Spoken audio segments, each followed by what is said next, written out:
part 2 of our lecture on post-classical East Asia.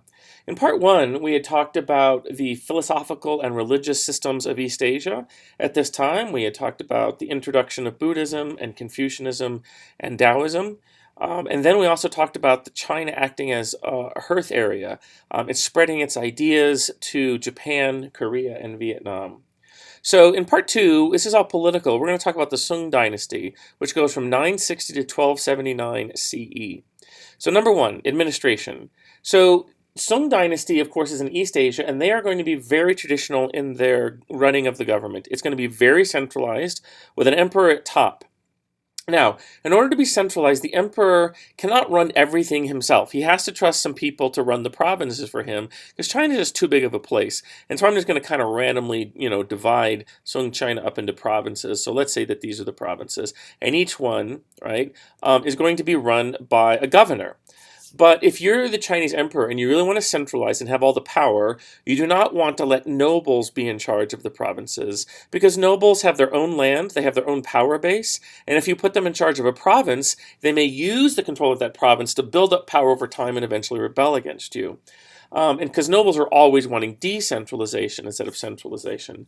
And so what the Sung do to try to fight against this is they put trusted bureaucrats in charge of the provinces. So a bureaucrat is somebody in China that has been trained for years in a Confucian-style school, where they learn about art and history and poetry and Confucian intellectual philosophical ideas. Once they've studied for several years, they take a test to demonstrate that they're smart and they can study and they know their past, so they can make good decisions for the future. If they pass the test, they get put in charge of a village. If they've done a good job and they've shown that they are loyal to the emperor and they can run the village well and the taxes get collected and there's no disturbances, then they take another test, and if they pass that, they go on to control a city. And then eventually they get in charge of a district and a whole province. And so we have this meritocracy where people who are intelligent and driven and educated and can demonstrate that they're good leaders get put in charge of the provinces. Now this creates all kinds of loyalty, because if I'm somebody that has gone to the emperor's schools and passed all of these tests, right, he gave me my job because I'm good at it and I'm educated and I've passed the test. And so all my power comes from him. So I'm not going to make the emperor upset. I'm not going to rebel. I'm not going to do things behind his back, because then I'd lose my job, which is the whole reason I have money and power. And so I have to make the emperor happy. And so this helps create centralization. Instead of using nobles to run the provinces and the cities and the villages, we're going to use these trained Confucian loyal bureaucrats. Now, the emperor is a little paranoid about even these bureaucrats who are very loyal, kind of getting power for themselves, like the nobles would. And so what happens is every few years, we're going to rotate who's in charge of a village or a province or a town, so that they can't build up any power base over time. They don't have time to gather loyal supporters because they're on to the next city or they're on to the next province. And so we have this system that the Sung emperors used to centralize, and it's based on trust of the Confucian bureaucrats, but also a little bit of distrust to them, that we don't want them to get too powerful. Next, we also see that they go to the step even further of putting the bureaucrats in charge of the military. Now, this is not traditional. Traditionally, we're going to have some nobility, some member of the aristocracy in charge of the military. I mean, the aristocracy in China are these large landowners that have lots of wealth, and so they've been trained in an early age to be warriors. And so we see that they're usually the ones that lead the military, but the Sung emperor doesn't trust them to lead the military. Just like he doesn't trust the nobility to be in charge of the provinces, they might rebel. He's certainly not going to put them in charge of the military. So he puts the Confucian bureaucrats in charge of the military, which is, you can totally understand why he would do it from a power perspective. These people are going to be loyal to the emperor because he put them in charge, and he can fire them if they're not loyal. But also it's kind of a bad idea because these people have no military experience. I mean, they've read about war, they've read about strategy, but they've never really actually done it because they're educated bureaucrats. They're bookworms, as it were. They're not these rough, tough warriors. And so it's going to make a loyal military, but not a very effective military. So that'll be the problem in the future. All right. Now, one further step to assure these bureaucrats loyalty is we're going to pay them really, really well. And so they live the life of rock stars in China, these Confucian bureaucrats. As you can see them in this picture, right? We have these Confucian bureaucrats here, and they're sitting around at this wonderful table, and these women and servants are serving them, and they live in palaces, and they have these high salaries, and all of that is provided by the emperor. So you can imagine, right, that they're not going to try to do anything to tick off the emperor because then all of this lifestyle would go away. And so we see that we spend tons of money in the empire on these bureaucrats to keep them loyal. All right, let's talk about class fluidity, which means is it possible in Sung China to go from the lowest peasant to one of these bureaucrats, one of these government bureaucrats? Now we call these really high-level bureaucrats mandarins. Mandarins are just the top level of these Confucian bureaucrats in Sung China. And so it is possible to go from peasant to mandarin, but it's very rare, all right? Because these schools, in theory, are open to everyone, these Confucian schools. However, if I'm a peasant farmer, even if my son is really smart and dedicated, there's no way I can let him go to one of these schools because one, I can't let him leave the farm. I need his labor on the farm or on my fishing boat or in my artisan shop. So that's not going to happen. So we see that really only the nobility's sons they have enough money and time they can afford to let their son go to these schools.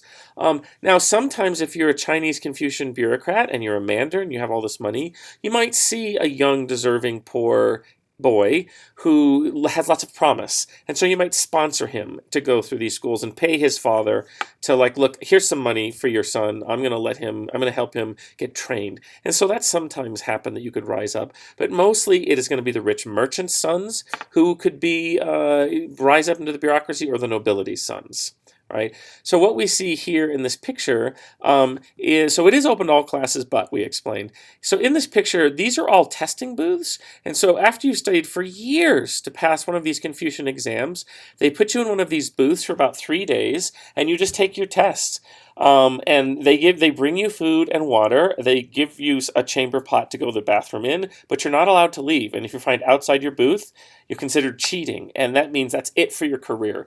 And you've brought entire shame to your family, right? Because in Confucianism, right, it's all about what's going best for the family.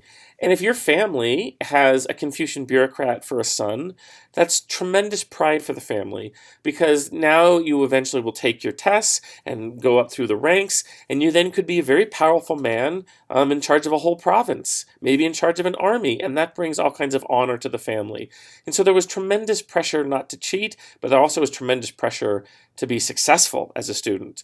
And we still see this in East Asian cultures to some extent today, and we can see that, in Chinese or in Japanese or Korean schools, where there's this tremendous emphasis on education and doing well and getting to the best universities, and that culturally goes back to this time of Confucianism. Also, we see in the bottom left-hand picture, this is a Confucian kind of shrine. So Confucianism isn't a religion because there's no God in Confucianism. It's just being dedicated to your family and to your government. But that doesn't. So why is there a shrine? Well, we're almost worshiping, venerating our scholars. So this is a tiny village in China, and all of these statues represent somebody from long ago who took the imperial exam, and passed it, and then got promoted and became provincial governors. And so not only are you bringing honor and privilege to your family if you pass these exams, but also to your entire community and village. And so we're going to honor you by making a statue of you. And so these guys are all very academic men who pass the exam, and their hometown is honoring them and putting prayers to them, and they're putting offerings to them to say how much they respect them and look for their guidance even after they've died. And so we see that this kind of this worship, almost worship of smart men and their knowledge becomes a part of Confucianism. All right, let's go on to now. Confucianism does evolve and change over time. So we go from original Confucianism that we've talked about to something called Neoconfucianism or New Confucianism. So we have this new vibrant faith entering China right before the Song Dynasty, and that is Buddhism from India. Now, Buddhism is really in many ways a complete opposite to Confucianism. Buddhism says that you shouldn't worry about society, you shouldn't worry about what your ruler wants or your dad wants. You should just go and isolate yourself from society to some extent, mentally, and you should become ascetic, and you should give up things, and you should try to work on yourself becoming a better person. Don't worry about society, just worry about yourself. And if we all become better people as individuals, then by extension, society will get better. And so we have this engagement with the state, with the society in Confucianism versus the individual in Buddhism. Also, we see in Confucianism there's this traditional emphasis on filial piety and ancestor veneration, respect and honor to your family and even to your ancestors when they've died, and supporting your family, working hard for your family, making honor come to your family. But in Buddhism, you need to withdraw from the family, and really, ascetic Buddhists will leave their family completely and go live in a Buddhist monastery. And so now we see families are being broken apart by Buddhism. In addition to that, people who are Buddhists, a lot of times, if they don't want to be a monk, they give money to a monastery so other people can live ascetic lives. And so now money and land is being donated to Buddhists and not being used to grow crops for the community and for the empire of China. And so we see that there are all of these kind of contradictions between the two. And so Confucianists strike back. They're like, well, this foreign faith of Buddhism is wrong. We need to get rid of it. We need to fight back against it.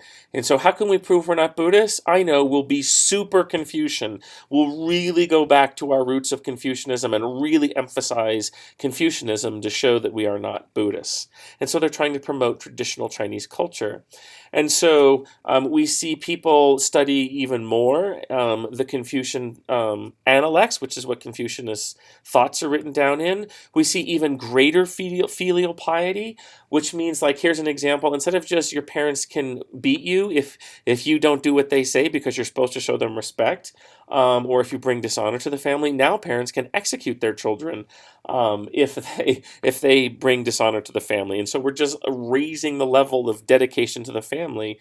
We also see that we'll come back to that picture, is that ancestor veneration becomes even more stressed. And so in the past, people would venerate and worship their ancestors and have a shrine in their house or in the back of their house. But now there's this movement to go back to our very earliest ancestors and, the very beginnings of our family. And so what we'll do is we'll take this religious pilgrimage and go back to the original village that may be hundreds of miles away that our family first started in. And so it really is taking on more of kind of religious connotation, even more worship of our ancestors, even more veneration of our parents. And so we see this is really responding in a strong way. But Confucianism is also very patriarchal, right? We said that children have to respect their mom, and the mom has to respect the dad, and the dad has to respect his father, who has to respect his grandfather, etc. And so how can we make society even more patriarchal, male-dominated? Well, what we do is we do this practice of foot binding enters China, where if you are a middle or upper class woman whose husband can afford to not have you work, you don't have to help out in the shop or on the farm, then what we can do is we cripple the woman, her feet, and so she becomes kind of a showpiece. She becomes this status symbol that she can sit around and she can be in the home, where women should be in Confucianism. And so from an early age, if you're an upper middle class or upper class person, you would have your female children, their foot would be bound, and so you'd put this leather strap on their feet, and as their feet grows, the strap would connect the top of the foot to the heel.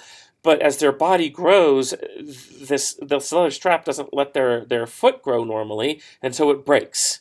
And then you tighten it up and it breaks again, and you tighten up and it breaks again. And after years and years and years, we create these very small, delicate feet that have just a few inches between big toe and heel. And so now this woman can't walk very well, and so she has to stay in the home. She has to, do what her husband says. And so it reinforces patriarchy, right? And so here we see a very physical, very easy way to see really getting hyper-emphasizing Confucian ideals of male domination. And it becomes a status symbol, right? If you're a rich man, you can afford to have a wife and daughters who have bound feet. If you're a lower class person, you can't. And so this not only becomes Confucian, but it becomes a way of showing off your wealth and status to the other men of your society or village or town.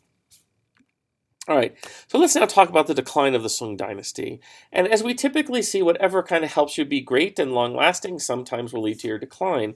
And so one of the internal reasons for the decline of the Sung dynasty is they just run out of money. We had said that they're spending all of this money on their bureaucrats, their Mandarin bureaucrats, to keep them loyal. But that costs taxes. And so the Sung dynasty, to pay for these mandarins, keep raising taxes on the people. And they keep raising taxes and raising taxes. And eventually, the people of China get sick of these taxes and they rebel, right? Because if it's a choice between paying your taxes or starving to death, right? Well, you're like, well, eventually you reach a point where I'm not going to pay my taxes and I'm going to feed my children. And so people were willing to risk being executed by the government because it's like, I'd rather die fighting than die starving. And so we see the taxes just get too high, and so we see internal decline. Now, as the Sung dynasty is weakening from within, we have nomads on the border of Central Asia. These are pastoral people who are excellent warriors because they're always fighting over resources, and they have horses they've domesticated. And so they normally would raid the Sung dynasty, but not try to take it over because the Sung dynasty is just too strong. And you might be able to ride in and raid and ride back out again before the empire can catch you, but you're not going to come in for a sustained attack. Well, now that we see that the Sung dynasty has rebellions from within and they're bankrupt, now's the perfect time to invade. And so we're going to see nomadic invaders come in as an external reason for decline. Eventually, the Sung dynasty is going to fall further and further south and give up more and more territory to the north. And so we get something called the Southern Sung dynasty, which is kind of the remnants of what's left over from the mighty Sung dynasty. It's just the southern provinces that are physically further from the nomads in Central Asia, and so they're a little bit safer. And so that's going to go all the way up until 1279. And when that falls, we're done with the Sung dynasty, and they're going to be conquered by a very famous group of nomads that we'll talk about later. So let's talk about our learning objectives. What are the things that you were supposed to take from this short lecture? One, it says, describe how the Sung dynasty utilized Confucianism to maintain power. And I think we went into that, right? We talked about how they put these bureaucrats in charge of villages and cities and provinces, and hopefully if we pay them enough, they'll remain loyal and help us keep centralized. Also, they're put in charge of the army to keep them loyal. Number 6 is analyze the reasons for the growth of Neoconfucianism. And we had talked about that as a response to the growing popularity of Buddhism. And then describe its impact on East Asia. And so we talked about its impact on families of Neoconfucianism and its impact on women as well. Number 7, identify the various reasons for the fall of the Sung dynasty, which we just finished talking about. Internal reasons, them running out of money, taxes being too high, and then external reasons, nomadic invasions. And so in part 3, we're going to talk about the economy of China, post-classical China, and I'll also talk about some of its artistic and architectural achievements in part 3.